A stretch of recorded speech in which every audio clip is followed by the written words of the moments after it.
evening, friends and neighbors. Or shall I say this afternoon?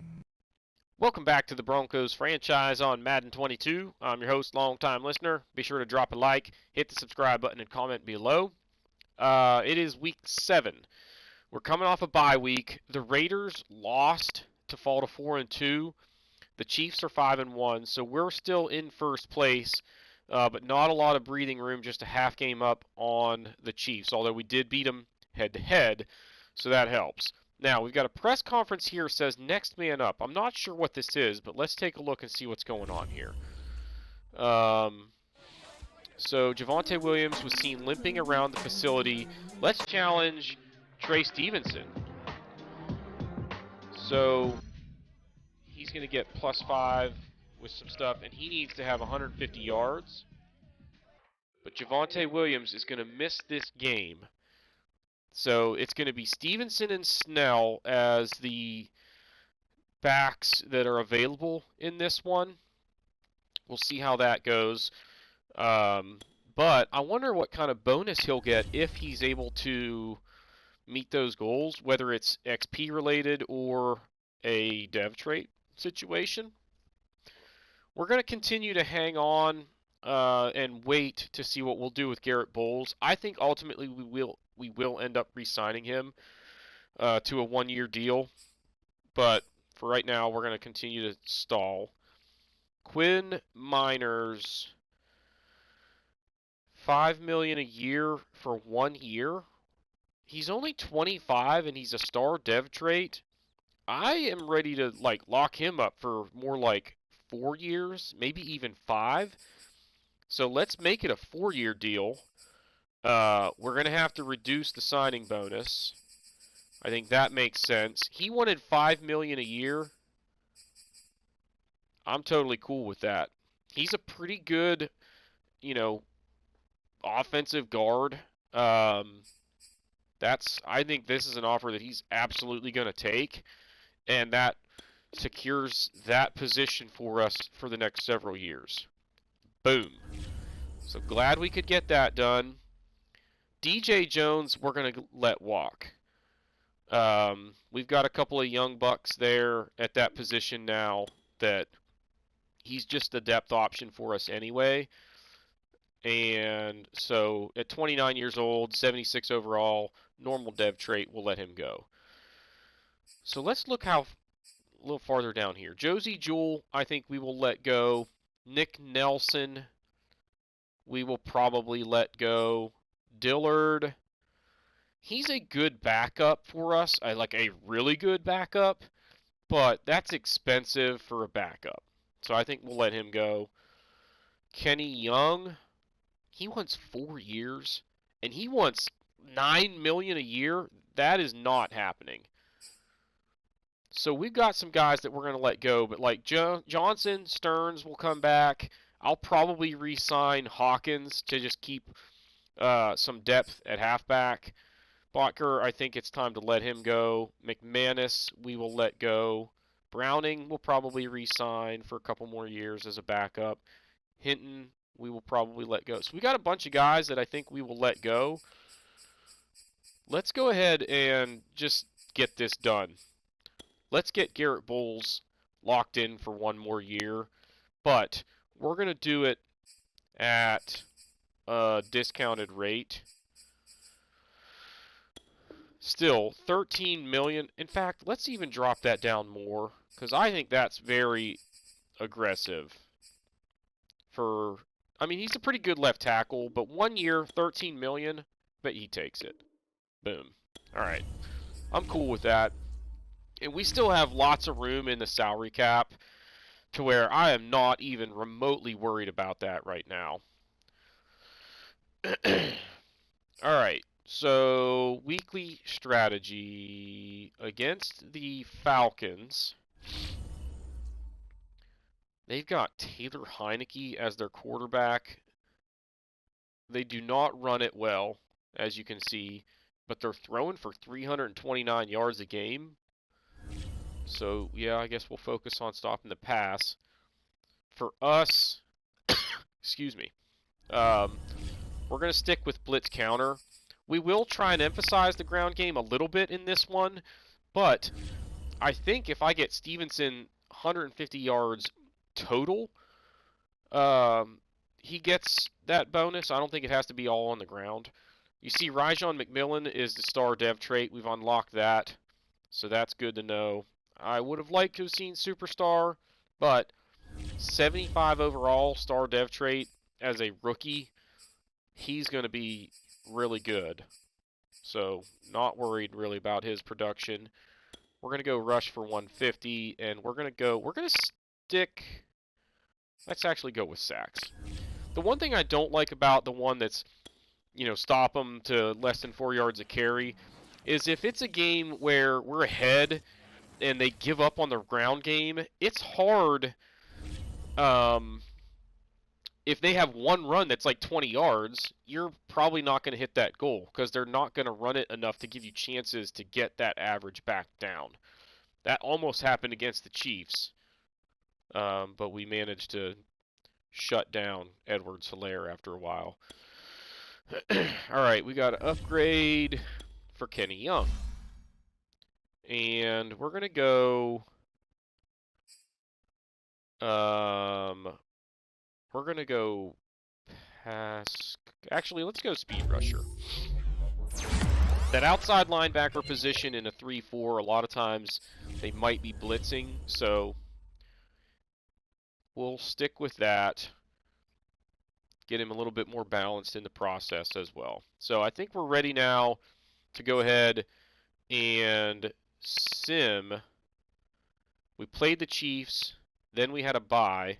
So we're simming either until we lose or 3 games, which stinks because I don't have a chance to influence what Trey Stevenson does in this game coming up. So that's kind of a bummer, but oh well. We'll see if he gets her done anyway. Probably not, if I had to guess. We did win, and a little bit of a shootout. So, lots going on between weeks here. Look at this menu that we got to dig through. So, we're 6-0, y'all. We've built a winner in Denver, and I'm loving it. All right. So, he didn't do as much as he would have hoped, but we got the win. The entire offense gets 1,000 XP. I'll take it. Now we've got one player ready to negotiate. We're playing the Steelers this week. They're 3-3. We continue our undefeated streak here. Let's go. Josie Jewell, we decided we're going to let him go. He's 29. Normal dev trait, 76 overall. We can go find a guy that's similar but younger. So, not real worried about that. He's our second string middle linebacker anyway. So, scouting national focus. I don't even remember what the heck we decided to focus on this year. Outside linebackers, but that's a pretty weak overall position nationally. We could focus on ends, wideouts, safeties, or linebackers. None of those are strengths across the nation, except for wide receivers. And we're letting Tim Patrick go, and we're going to let Kendall Hinton go. So let's go ahead and focus, I guess, on wideouts and see if we can get a really good one here. Whoops, that's not what I wanted to do. Change positions. Wide receivers. So that's probably, I don't know exactly what to expect in this year's draft, frankly. We're getting to where, as a team, I like the roster so much that it's hard for me to decide what to focus on in the draft, which is a good problem to have. Don't get me wrong. But I like it better when it's like there's a clear and obvious decision as to what to do in the draft. Like, okay, our quarterback is gone. We have to draft a quarterback this year. and they're going to be the starter or whatever. All right, so blitz counter, defending the run, and so here, let's go throw TDs, get first downs, rush for 150, and get some sacks.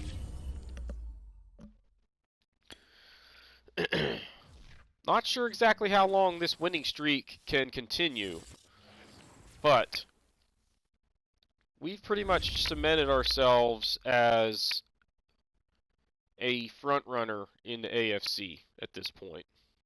The Chiefs won again, the Raiders won, so we're not getting a lot of breathing room in the division. If we go on a streak where we lose 2 or 3 games out of 3, or out of 4 or whatever, like it could open up the window to where they catch us. So, all right, James Webster. Let's go. What I want to do with him is I want to get him to where he's dangerous because of how well balanced he is. Like Draymond Jones, for example, he's not great at anything, but he's like a 78 or 79 at every type of defensive tackle archetype, which makes him hard to defend or hard to stop because, like, you can't just, assume that you're going to be able to stop him because he's only good at power rushing or whatever. He can put a spin move on you. He can bull rush you. He can stop the run. All right, McMillan, let's go pass protector for now, I guess. Get that up a little bit more. I don't like how big that gap is. All right, so Ajim, we're just going to go with the scheme fit. A lot of upgrades here. Hawkins gets another upgrade. Considering he's our number 4 back and he's a 74 overall, that's pretty good. All right, so Lindsey Green is now up to a 73, which is pretty good for a rookie with a hidden dev trait as well. Jerry Judy's up to a 90. So, and he got a speed bonus there, which is awesome. Okay. Are we ready for the week? Actually, no. We can go in and spend staff points, because I think we only need 9 for the last upgrade on that offensive coordinator tree right here. Yeah. We actually only needed 8. So we're done with this one. Now we come over here, and this is going to... So there's 8 points there. We only need 24 points to finish this entire page. So that's cool. We'll be done with that in no time. Move on to the defensive coordinator. And then hopefully by the end of this season, we'll be down to where it's only that player personnel tab that we've got to go down through the second time for the most part. All right, so we got some guys coming back. Ooh, Moody is coming back. Yay. So let's double check the situation on the offensive line just to make sure nothing squirrely's going on. So it should be Bulls, Moody. They have Green listed second. Okay, that's actually right. And then Cushenberry. He's getting to be pretty good. Then Miners and the rookie McMillan. I like it. All right, who else is coming back? Was it just Devontae Williams who missed that one game? Yeah. So we'll double check the running back hierarchy here. See, they tried to bump Snell up in front of Stevenson, and we don't want that. Then we go over here to third down back. That's good. And then here it should be Williams, Snell.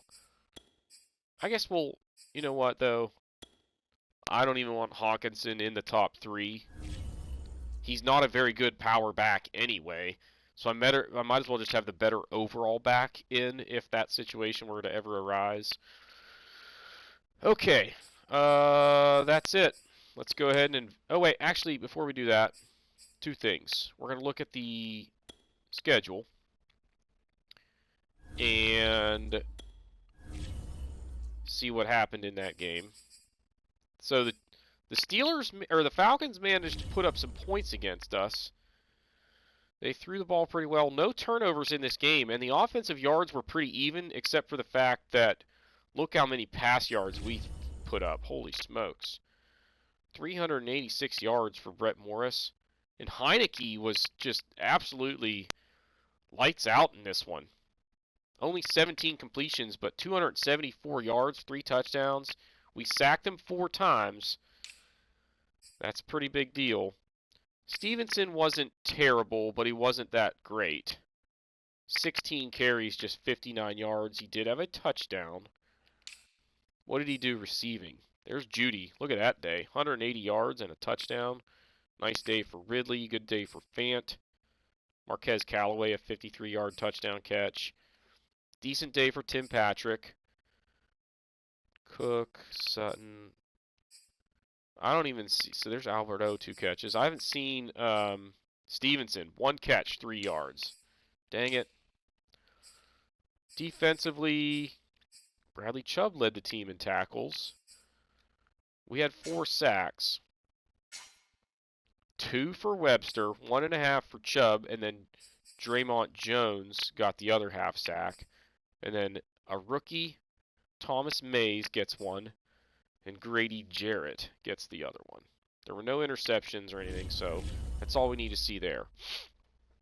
Now, before we actually go on ahead to sim the Steelers game, I did want to look at the news tab. I keep forgetting to do this. And go down to the draft. All right. So we've got these 2 that we're going to look at here. Brian Winter is going to be the starting QB at Utah. So this is a guy that's been relatively unknown across the country, but now he's the starter, and apparently there's a bunch of hype there. So we'll highlight Brian Winter at quarterback. And then Sergio Francois. He's killing it, even though they're not exactly playing big teams. It says, his outstanding play cannot be ignored, nor can the drop-off in talent that he faces each week. So, he's not playing anybody, but he's putting up numbers. What was the guy's name? Cripes. I'll note Francois or something weird. We'll find it. All right, so at QB, it was Utah Brian Winter. Let's look at him just out of curiosity. I don't see us drafting a QB. He can throw the deep ball. He's got really good strength and a cannon. The speed is marginal. So he's a pocket passer with D awareness. So we won't be drafting him. If it's like 4th round and we need a backup, maybe. All right, we're wide receiver. What was the dude's name? Sergio Francois out of Penn. So he's projected 3rd or 4th round. Decent catching in traffic. He's got good strength and he can jump. Everything else is pretty good as far as physicals. How tall and big is he? 6'4", 225. So he's a big body. He can go up and get it, use his body to make some catches or whatever. So that's, he's noteworthy potential mid-round pick, I guess. We should learn more about him now that our head scout is going to be going and looking at wideouts. So we'll see. Okie dokie. Yeah, now we're ready. And what I will tell you about a guy like Sergio Francois is if we can get him in like the 3rd round, what that could do is open up the ability for us to go get a different position figured out with our 1st round pick, or even trade up to get a really good first-round pick, skip the second round, and then go and get a wideout in the third round or whatever. But not a big deal. We lost to the Steelers 24-14, and that was a home game. What went wrong here, guys? Let's take a look-see here. Obviously, the offense didn't play very well. Was it turnovers? Yep, we turned it over twice. We ran the ball for just 34 yards. That is atrocious. And they ran it for 164. They didn't throw it well, but we got sacked 3 times and picked off twice. That's not good. Let's go look at the offensive numbers on the ground. Najee Harris, a nice day. Brett Morris was our leading rusher. Look at this. Devontae Williams, 13 carries, 15 yards. Ugh. That's disgusting. Decent day for our receivers at the top here, but not a whole lot else going on. I think we looked at maybe drafting this guy, didn't we? I can't remember. Fryermuth, decent. Tim Patrick. Yeah, this is just a bad day in general. McPherson had 10 tackles, led the team. They've got a rookie middle linebacker. Playing pretty well, apparently. He had 11 tackles and a sack. Josie Jewell got a sack. Cam Hayward still getting after it. Gets a sack. TJ Watt got a sack. Spencer Johnston got us a sack. Interceptions. Mike Hughes at corner and Devin Bush, the middle linebacker. So they're obviously running a 3-4, but Devin Bush only had 3 tackles, while this dude, the other middle linebacker, had 11. And he's the rookie. And Devin Bush should be really good by now, so that's kind of interesting that is how that unfolded. But anyway. All right, so a loss is a loss. Now that means in week, what will it be, week 9? A niner? Or is that what we're on? Yeah, week 9, we've got the Ravens on the road. Their best player is now Marlon Humphrey. So they might not even have Lamar Jackson anymore. We're going to have to go look at that in a second. We've got 2 players ready to negotiate. Let's see what's going on here. Nick Nelson, we decided we're going to let him go.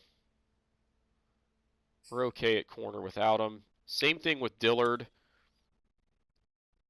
I don't need a backup tackle that's that good when we already have 3 pretty good tackles on the roster. And then that Meander as the 4th depth chart tackle is actually not terrible anymore, even though he was like a 6th or 7th round pick a couple years ago. He's developed well enough to be an emergency option. Okay, I want to look at this just so I can see. Yeah, Joey Monroe. Their quarterback is a 63 overall. Oh my gosh. What a disaster in Baltimore. Yeah, we're going to go ahead and defend the run. Because we're not worried about a guy that's a 63 overall. I mean, we'll play defense like he can still throw it, but our expectation is that if he tries to, it ain't going to go very well regardless of our, pregame approach. All right, so Sammy Webster, also a star dev trait. So we got 2 stars, no superstars. I'll bet you Lindsey Green is also a star. But that's okay. These 2 right here are already pretty good NFL players and getting some decent playing time. So, all right, here. Yeah, we'll go ahead and try and get an interception because I think it's kind of likely anyway. I imagine we're going to try and emphasize the running game a little bit. And let's try and stop the... no. Going for sacks.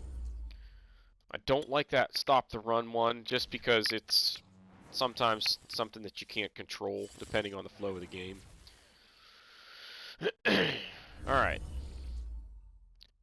So that's that. Do we have any player upgrades?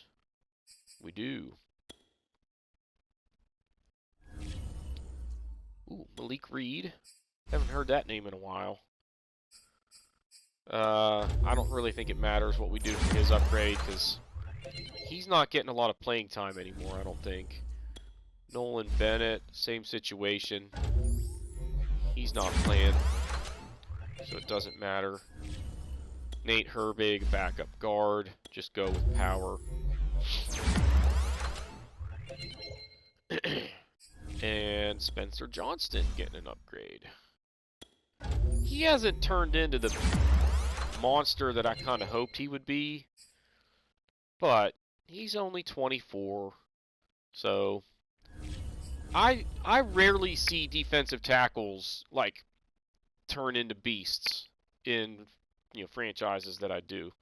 They just don't tend to develop very fast. All right, so we're ready now for Week 9 action against the Baltimore Ravens. You see the Raiders lost to fall to 5-3. The Chiefs are now 6-1, right along with us. So we're in a tie for first, going to Baltimore.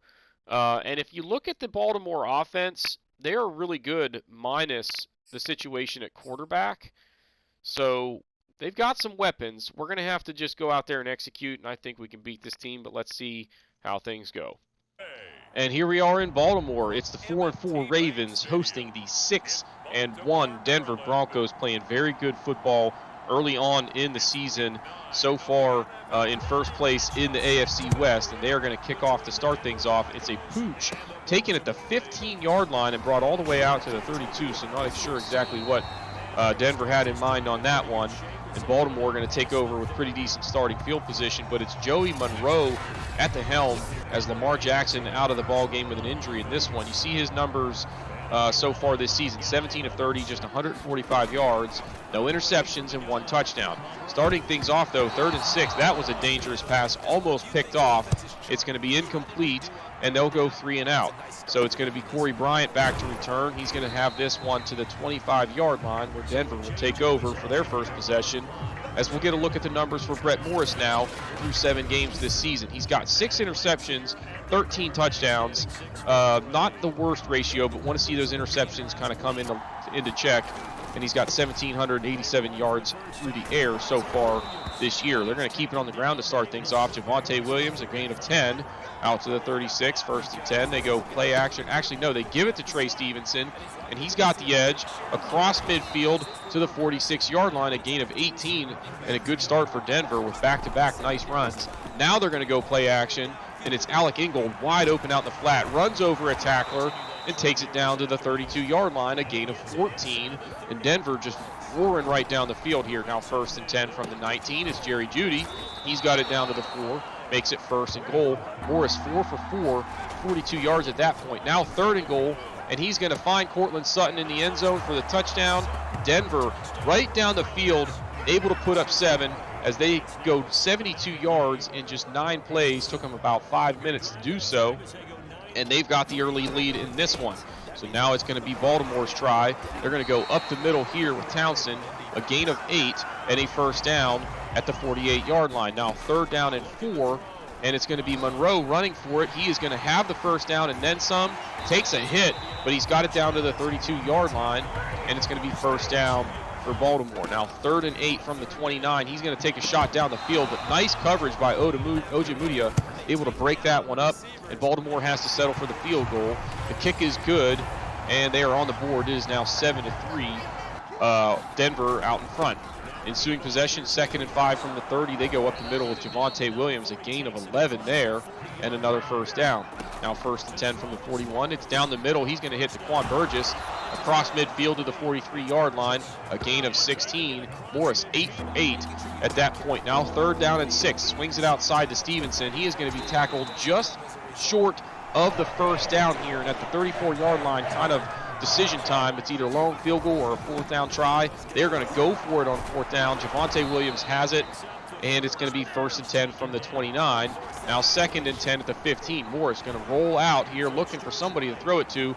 Thought he might get a block from Devontae Williams out there, but he does not. Patrick Queen gets a free shot on Morris. The ball comes loose, but Williams at least there to recover, and Baltimore going to see that lead, or the deficit increase as Denver able to add the field goal there and make it 10-3. Monroe on 3rd and 3 going to try a keeper, but he is tackled by McPherson for a short loss. That's going to make it 4th down and 4, and they would have to punt. Now ensuing possession, Morris looking to throw, going down the middle to Burgess. In traffic, he hangs on through the hit, makes the grab out to the 49-yard line, and it's 1st and 10 for Denver. Now 1st and 10, it's going to be Morris down the middle. He's going to hit Tim Patrick. That's good for another 15 or 16 yards. Daquan Burgess shaken up on that play with 3:13 left in the half. Denver ahead by 7, and now into field goal range. Now 2nd and 10 from the 21. It's Jerry Jeudy. Nice route there as he's got 15 yards down to the 6. Now 2nd and goal from the 3, and there's Jeudy in the back of the end zone on the slant as he beats his man. Mismatch there as they had Queen trying to cover him one-on-one. And Morris able to take advantage as it's now 17-3, Denver out in front. With just a few seconds left on the clock in the first half, Baltimore going to try and move down and get some points here. They go completion, timeout, another completion, and another timeout. That gets him into Denver territory at the 47. And now he's going to dump it off to Townsend, who gets it to the 38-yard line. They would use their final timeout and try a 55-yard field goal as time expires. The kick is good, and that is going to make the lead 11 as we head to halftime. Good job by Baltimore to get some points there, but they trail in this one, and with a young quarterback at the helm, it's going to be tough for them in the second half with this Denver offensive attack, and as good as their defense has been this year. They only gained 92 yards in offense in the first half. Denver was pretty efficient, both rushing and passing.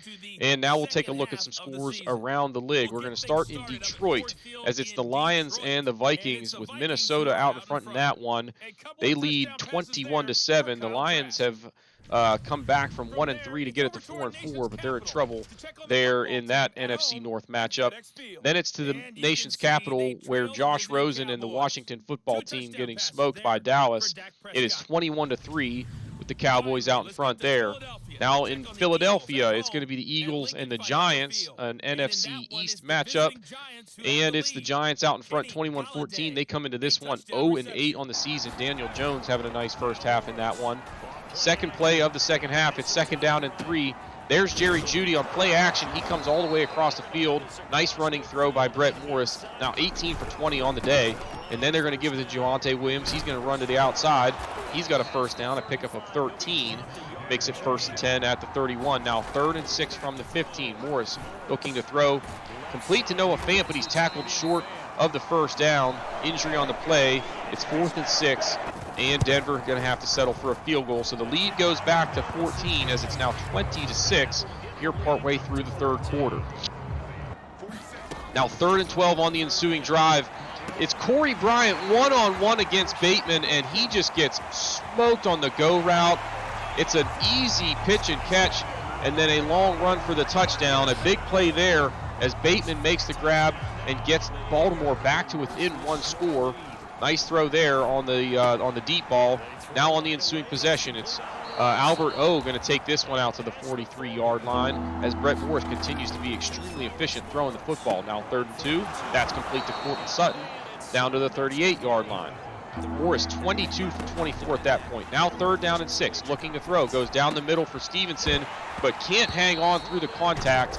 And Denver going to try now a 51-yard field goal. The kick from McManus is just barely over the crossbar and good. And that is big as it makes it a 10-point advantage.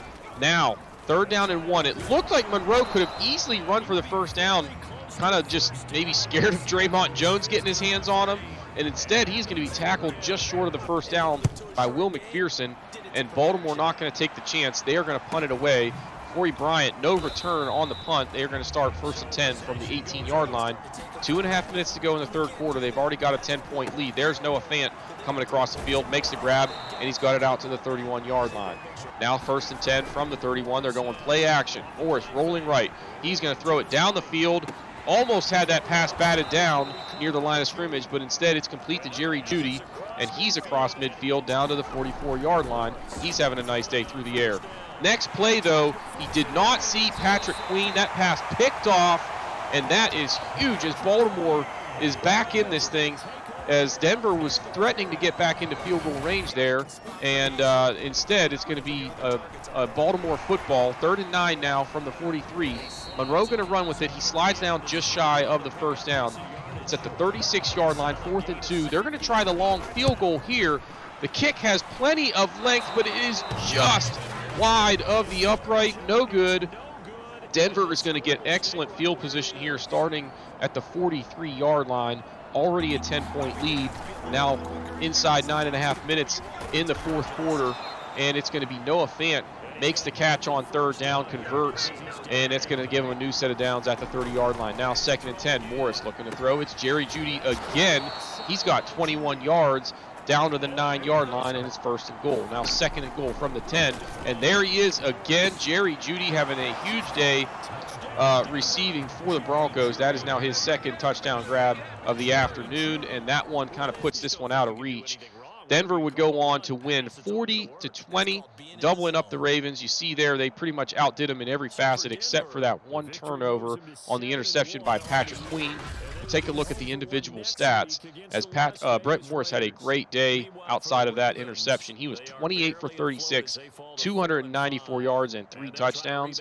Joey Monroe, respectable numbers, was 15 for 20, 210 yards and 2 touchdowns. No interceptions. That's a QB rating of 141.6 for those of you keeping track at home. Devontae Williams, 14 carries, 70 yards and a touchdown. Monroe trying to get some stuff done on the ground, but he's no Lamar Jackson, just 27 yards on 12 carries.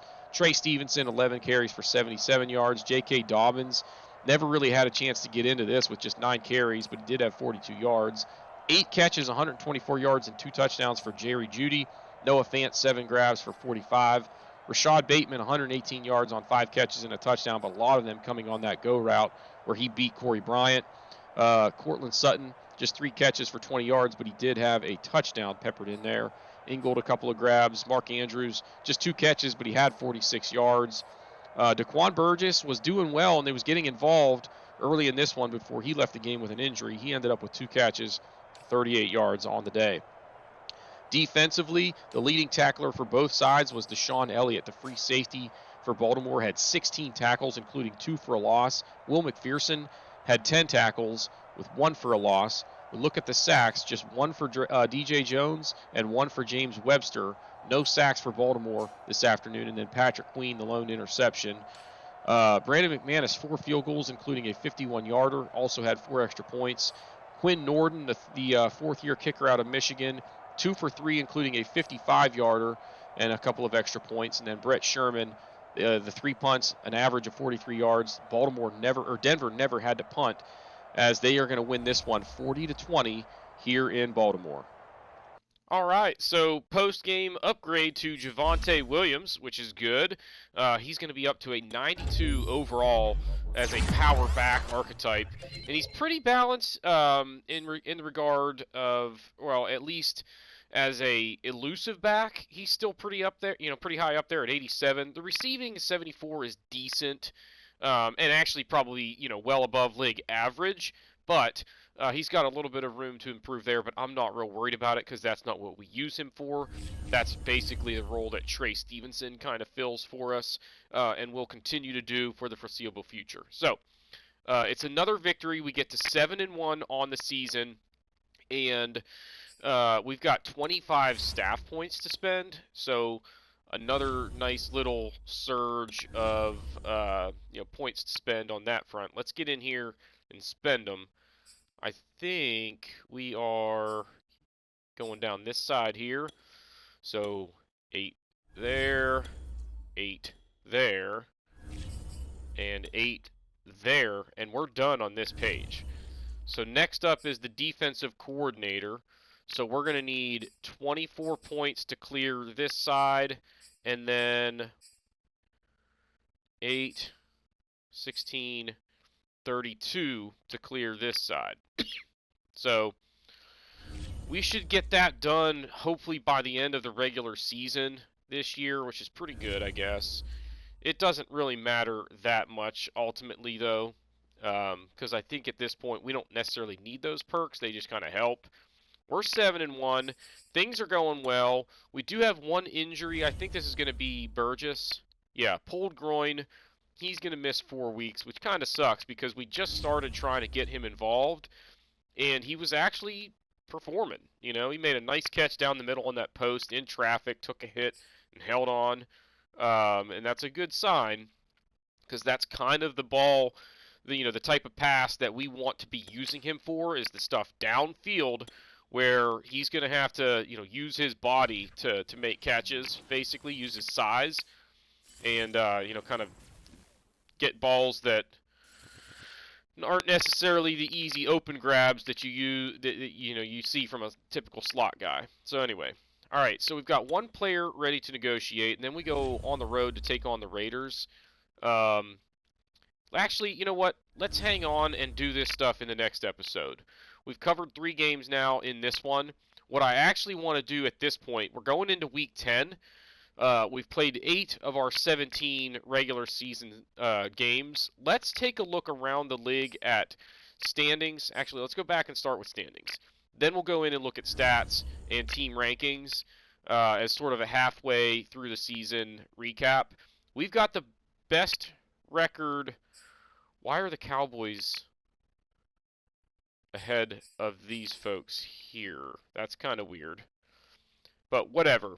So we've got a tie for the best record in the league. Unfortunately, the Chiefs and Dolphins, both in the AFC, make it a little bit, more challenging for us to get all the way to that bye, given the fact that it's a pretty tight race and we're halfway through the season and haven't, created any separation. Dang it. I didn't mean to get out of there. We want to look division by division just real quick and just kind of get a look at who's good this year. So if we come back in, let's go. Come on. All right, so starting in the NFC North, or AFC North rather, the Bengals 6-2, then Steelers 5-3, Ravens and Browns rounding that one out. In the South, it's kind of a hot mess. Texans are 5-3 and in first place by a half game over the Colts, and then the Jags and Titans are both pretty bad. AFC East is the Dolphins, then the Bills 5-4, and the Jets and Patriots in last place. I like seeing that because I'm not a big Patriots fan. The Broncos 7-1, Chiefs 7-1. The Raiders lost again to fall to 5-4. They've lost 2 in a row. Chargers have lost 5 in a row. They started off 2-1. Now they're 2-6. That's never good. The Bears 6-2 lead the NFC North. And then it's still kind of anybody's division here, but the Packers and Lions certainly have work to do. The Saints are 6-2, Panthers 5-4. How about the Bucks? 1-7. So their post-Brady era is not going well. Cowboys are 6-2. A couple of 4-5 teams, and then the Giants have lost 9 straight to start the season. That's not good. Seahawks are 6-3, and then nobody else is even challenging them really in that division, so that's a little bit noteworthy. So that's a look at standings. Let's go look at stats. Now, the one stat that is kind of bugging me so far this season is the interceptions for Brett Morris. He's been really good otherwise, which is kind of like, can you really be upset? The guy's got a QB rating of over 100, which is solid, but I'd like to see the interceptions at this point closer to like 3 or 4. But he hasn't been bad. He's been pretty solid, still completing a pretty good percentage of passes. And he, is by no means is he on the hot seat just because he's got 7 interceptions at this point. Now, Devontae Williams is having a good year. The touchdowns are there. The yards per carry are there. He hasn't fumbled, so hard to complain about anything there. Trey Stevenson putting up pretty solid numbers as the number 2 guy. He's got 5 yards a carry, a couple of touchdowns. He's hanging on to the football. Really like what we're getting out of him. Benny Snell, limited action, doing okay for us. 2 fumbles for Morris. Not that bad. Honestly, I'm not real worried about his ability to hang on to the football because it hasn't been much of an issue historically. So Jerry Jeudy leading the team in receptions and by yards by far. Like, not even close here. And touchdowns. So he's definitely our best threat through the air. Noah Fant's doing a decent job, but we're not getting the ball downfield with him a lot. Although in this last game, I kind of just gave in to the fact that when we try and send him on vertical routes, it just typically does not go very well. So we try and use him on like those corner routes where we do, crossing patterns where one's, the outside receiver's doing a post, he's going to the corner, and a lot of times that creates a one-on-one scenario and usually a size mismatch, and we've been able to take advantage on some of those. But we're going to start using him on some underneath routes, just little drag routes where we hit him 3 or 4 yards downfield and then hope that he's able to run after the catch for another 10, 15 yards. TJ Patrick, I always call him TJ, and I don't know why. Anyway, Tim Patrick having a decent season for us right now. This is the last year he's going to be a Bronco, more than likely. Cortland Sutton, 22 catches, 10 yards a catch, just 1 touchdown. Hasn't been as much of a weapon as I would like, but, it is what it is. We've been more of a running team this year anyway, so someone's going to, pay for that. Stevenson's been pretty good as an option for us throwing the football. Devontae Williams actually surprisingly doing well as far as the at least yards per catch. 7.5 isn't that bad for a back. Albert O still struggling to find ways to get him more involved, but if we start doing more of those underneath routes with tight ends, at least when we've got 2 tight ends on the field, he becomes a viable option. And then Daquan Burgess, next year I think we're going to see his name or hear his name a lot more because I think we're going to start using him a fair amount, but we'll see. Nothing else really noteworthy, I would imagine, on that front. Will McPherson leading the team in tackles. Not surprised about that. Josie Jewell having actually a pretty good year at the other middle linebacker position. We have been running a lot of 3-4, so he's on the field a fair amount. Let's see, sacks. It's probably Bradley Chubb. Yeah, 8.5. Webster, 6.5. That's pretty darn good. Draymond Jones has 5. He's doing pretty well. Kenny Young's got 3. 2 for McPherson, 1 for Jewell, 1 for Johnston. I'd like to see him start making some more plays. And then DJ Jones got 1, I think, in this last game, if I remember right. Interceptions, 3 for Simmons, 2 for Webster. So he's having a pretty good rookie campaign.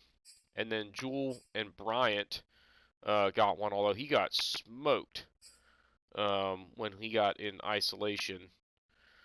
The one time we pretty much put him out there on an island, it did not go well. Brandon McManus, perfect on the season. That's always good. And then Nick Gervasi, just 22 punts to this point in the year. That's pretty darn good. I don't like that he's got 8 touchbacks, but most of those, if not all of them, have been games that we have not been controlling him. So that's that. Now, let's look at team rankings here.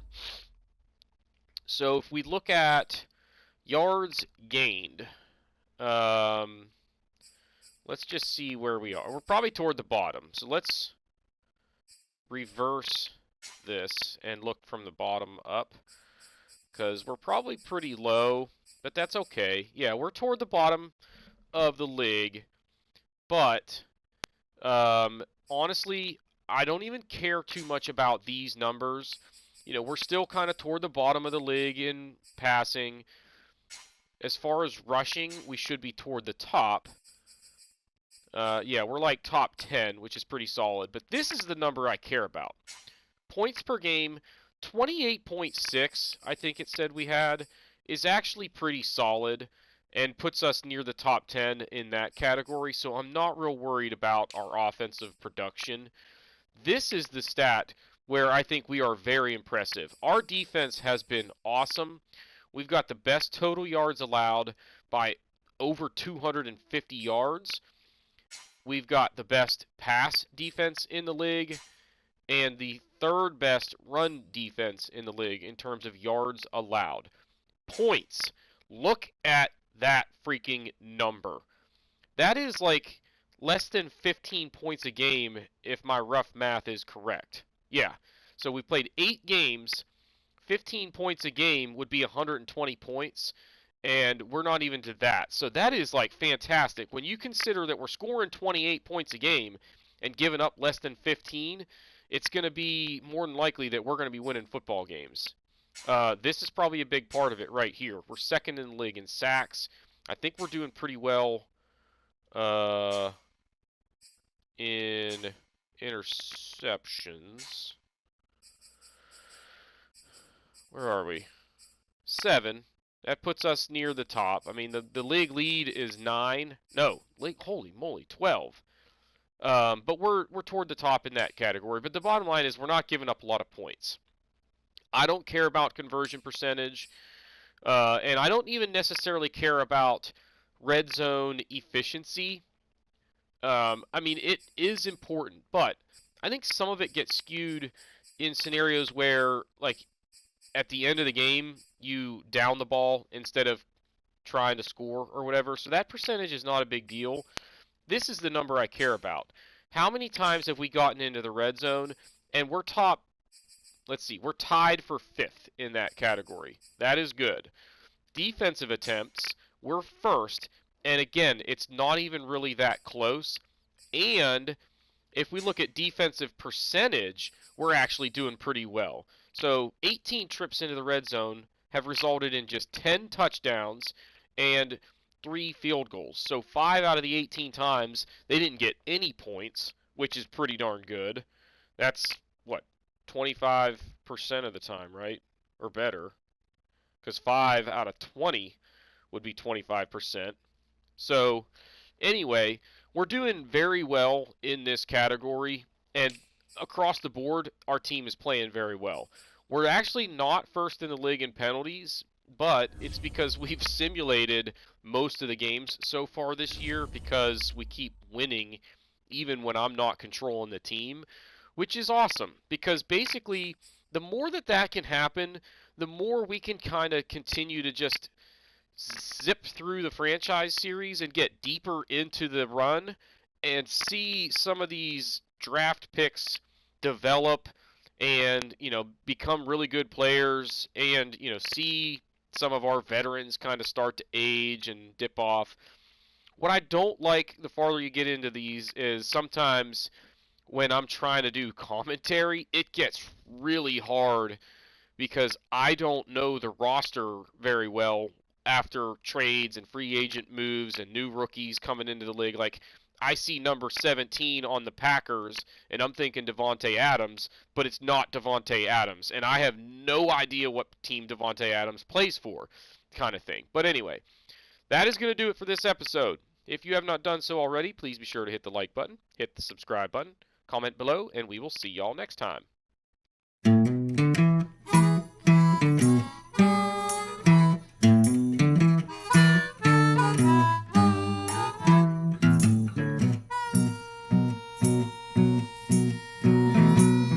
Good evening, friend and neighbor. Or shall I say this afternoon?